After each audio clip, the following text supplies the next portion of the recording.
Hey guys, Chris from Hockey Tutorial here, and today in this video I wanted to take a look at 5 things that I wish I knew before I started playing hockey. One thing I'm going to say before we jump in is I know a lot of you guys are experienced in hockey. Some of you have been playing for a very long time, some of you have maybe just recently got into the game or got back into the game.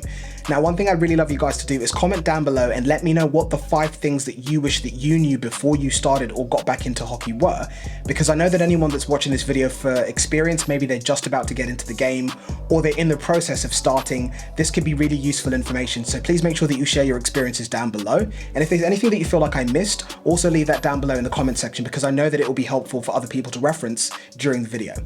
Now, to kick off, the first point that I'm going to be looking at, of course, this video is going to be broken down into categories. You guys know how much I love my categories. There's roughly going to be 5, but bear with me, we'll see how we end up at the end. And of course, before we jump into the video, please make sure you check out the link down below in the video description to the HT store, where you can pick up not only our custom HT jerseys, but also the Stick Curve t-shirts that I've featured in a couple of the videos that we've been filming previously. Those have different colors, also different stick curves available, and of course, everything ships worldwide, as well as the HT custom jerseys. All of that stuff is back down below in the video description. And of course, make sure that you thumbs up and subscribe if you like these types of videos. Giving us a thumbs up really helps expose the channel to more people. It helps us grow. So before we jump in, please consider giving us a thumbs up and also subscribing if you haven't done so already. Just pause, click subscribe, and continue watching the video. Thank you guys, and let's jump in. The first point is going to be, when you're getting into the game, you need to find a team to be able to play with. So finding your team is going to be the first point we're going to be looking at. Now, with the first point, what I would do is approach the rink desk or the reception for the arena that I was skating at and hoping to play hockey at, and speak to who was behind the front desk about any information that they could give me about the teams that played there. In my experience, this has been one of the worst ways to find out anything about any of the recreational or beer league teams that play out of arena. This might be different for you depending on where you are or depending on who you speak to behind the front desk, but I tried multiple times and this always led me either to a phone number that didn't work or an email address that I would email and never receive a response back from. In my experience, the best way to get around this is through using social media because of how popular it is today. A lot of teams will have Facebook pages, Instagram pages, and this is normally a really good way to be able to reach out to a team to figure out who you need to speak to about either signing up or just getting information about if that is even a team that is open to having new players join them. Now, of course, this is going to be going off of a perspective of you being fresh into the game and you not knowing anyone that plays hockey. You don't have any friends that already play for that team, or you don't have any family members that play. So that means that you're having to do what I'm going to refer to as a cold introduction, rather than having somebody bring you along and kind of introduce you to the people that you need to speak to be able to play. Another thing you can do is also use Instagram. If you go to the search bar, you can actually search by location or like building tags. So for example, Cambridge Ice Arena, which is the rink that I play hockey at, I can actually click on that on Facebook on the locations and I can see a bunch of pictures that have been tagged at that location. Now, this seems like a bit of a weird way of doing it, but you can scroll through all of the photos that have been tagged there. Eventually, you're going to see some hockey teams, some hockey games, or some action on the ice. And perhaps this will lead you to being able to be connected to a team that can at least point you in the right direction of who to speak to. But if you guys have any other ways of doing that based on where you live, different countries, maybe different rules or different paths to being able to connect with players, please leave your comment down below, because I know that's going to help a lot of people out. Now, the next point is going to be trying to read the vibe of the team that you might be wanting to join. What I mean by this is different teams are going to have a lot of different characters, a lot of different personalities in that team. It's what makes them a team. But it's important to figure out that your vibe matches with the vibe that the team puts out. And what I mean by this is, a lot of times when I managed to find a team that I could speak to before I started making these videos and I was trying to get into the sport of playing hockey recreationally or even training, some of the interactions that I had with teams and players were essentially really crap ones. And if you're not from the UK, I mean really bad ones. Essentially, you'd find people that were very, very closed off, very cold, that didn't really have the time of day to help beginners kind of like figure out what they needed to do to be able to join. Now, this is perhaps an interaction that I had with a couple of players, but what that did is that it really put me off, and it actually made me start playing hockey significantly later than I actually wanted to. I would have been playing hockey a lot sooner than I was. Perhaps I'd have been better at the game. Who knows? But it really put me off the game. And it's only now that I realized that just because you have a bad interaction with 1 or 2 characters from a team, that might not be the vibe of the entire team. It's really important to note that. It might mean that you might have to go back and try speaking with somebody else, but it's really important to mention that if you have a bad experience with 1 or 2 players while you're trying to get information about a team or even to join a team, don't let that set the tone for the entire experience that you think that you're going to have with that particular team or that particular group of players. That is definitely something that I'm going to mention, because I know that it can put off a lot of people, and I've had messages from some of you guys that have had similar interactions. So that's going to be one point that I'm going to mention, is just because you've had one bad experience with a few individuals, don't let that ruin the entire process of you trying to get into playing hockey, because a team's full of characters. Some might really get on with you, some might not, but it's just about trying to read the vibe to make sure that you're a good fit for that team, or perhaps it might mean that you need to look at another team, but just don't let it put you off wanting to start playing hockey. Now, when I did find the first team that I ever joined, it was funnily enough through a player introduction, someone that I met that played hockey that brought me along to a training session, introduced me to the team, and that was the first team that I played hockey with, and that was Phoenix. A big, big shout out if anyone's watching from that team in Peterborough, because they taught me a lot of the fundamentals, but most importantly, the number one thing that they taught me was how to keep my head up while I was playing. And the lessons that I learned there and the experiences that I had are priceless, and I had a really good time. But had I let that completely put me off hockey, I would have never been able to get into the game. So although it did put me off for starting sooner than I should have, don't let the same thing happen to you. Now, from there, it's going to be the costs associated with signing up and playing hockey, equipment costs and ice time costs aside.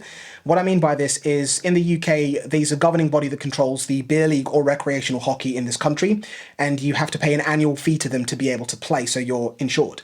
Now, what this covers you for is a completely different video topic that we could go into, but if you play for more than one team, the cost that you pay per year will be affected by this. So it's just figuring out the way that works within the country or the province or state that you play in to figure out what is expected of you from a cost perspective, how often you have to pay this, and what that figure is going to be.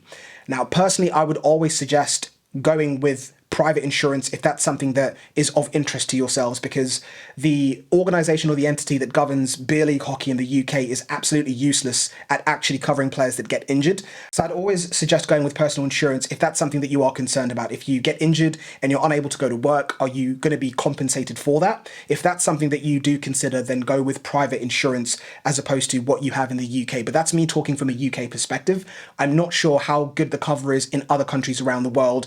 This is where hopefully you guys in the comment section can help out, talking about what it's like in America, in Canada, and perhaps some of the other countries like Norway, Sweden, Finland, Russia, all those countries that I know are big viewers of this channel. So if you guys are watching from those different countries and you can give some insight, please comment down below and let us know what that fee looks like for yourselves in your own countries. And of course, people from the UK, please leave your experiences and your feedback about what the costs are of playing recreational hockey in the UK from a signing up and an annual payment perspective. Next point from there is going to be, don't overpay on equipment when you're starting out. I just got an Instagram comment talking about how stick curve and flex don't really matter when you don't know how to control the puck.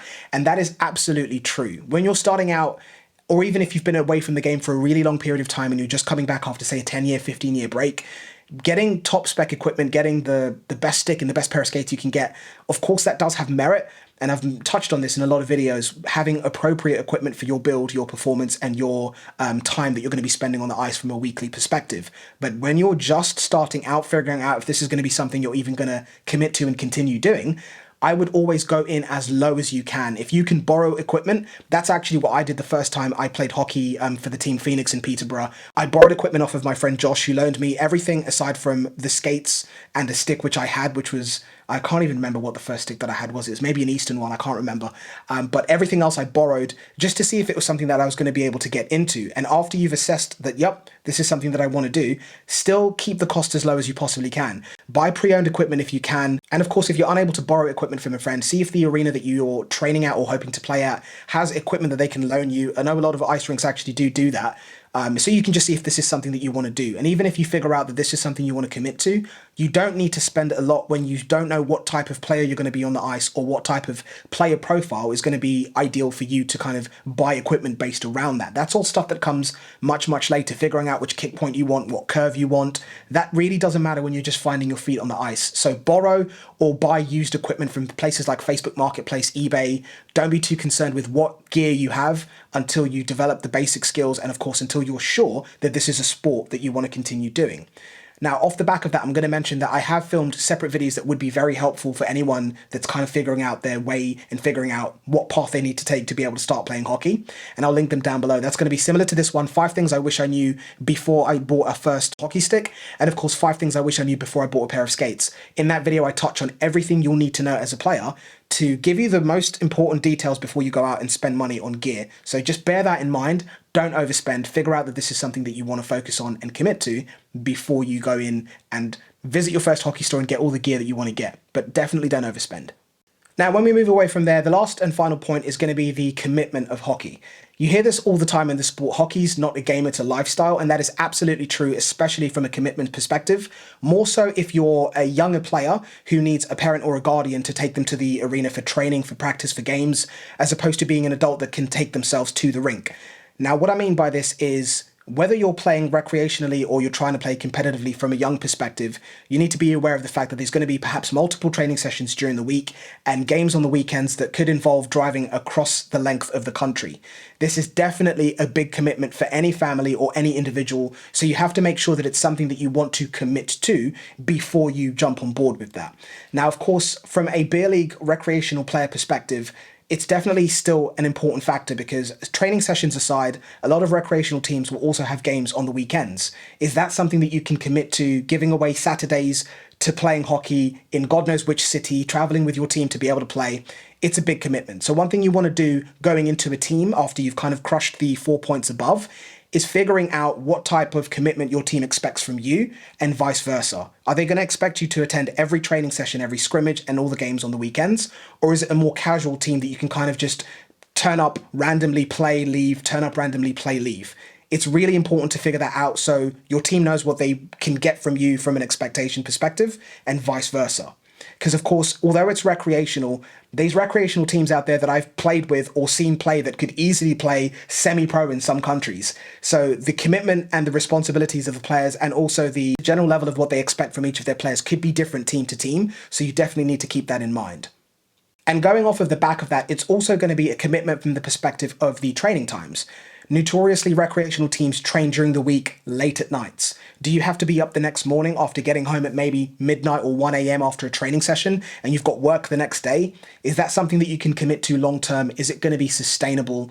And of course, this also leads on to the point about the different teams that are out there. You might vibe really well with one team, but based on the days and the times that they train at, you might have to search for another team or even maybe search at a completely different arena just so the times that the team is on the ice and you're going to be getting on the ice with them are realistic for your day-to-day lifestyle, your professional lifestyle or your personal lifestyle. And of course, something else that I didn't think about when I first started is different arenas, different teams, different training slots might have different costs. Every scrimmage or training session you go to, players will chip in to cover the ice time. And this can differ from rink to rink, city to city. So it's one of those points that, again, is worth knowing so you know exactly what's expected of you when you get to the arena so you're not blindsided. Now, another point in terms of commitment is going to be the risk of injury. Now, hockey is a physical sport and the risk of injury is something that's always going to be apparent. It's not something that should put you off. I've been injured a bunch of times while I've been playing hockey recreationally, and it's never put me off. I always get straight back on the ice as soon as I can. But it's one of those things that you just have to be aware of, that it is a possibility that that could happen. Again, it's not to put you off. It's just things that you need to consider. If you go into work with a black eye, will your job allow you to do that? Is that something that's acceptable in your professional line of work? Or do you need to consider doing things like getting a cage instead of a visor to try and minimize the risk of anything like this happening to yourselves? So that's it, guys. Those are the 5 things that I wish I knew, or the 5 main things that I wish I knew before I started playing hockey. Hopefully you guys are able to jump in the comment section and share some of the 5 things that you wish you knew before you got into the game to help anybody out that's searching through the comments. Something that I've noticed that's been going on over the last few months, more so than ever before, is a lot of you guys are getting a lot more engaged in the comments and answering questions from other viewers before I've even had a chance to answer them. So the players out there that are doing that, I really do appreciate your feedback. It goes a really long way, and hopefully the feedback that you guys give from your experiences of playing hockey will help out a lot of the players that are searching for this information down below in the comment section. But a big thank you for watching. Thumbs up if you like this type of content, subscribe if you want to see more, and I'll catch you in the next one. Take care.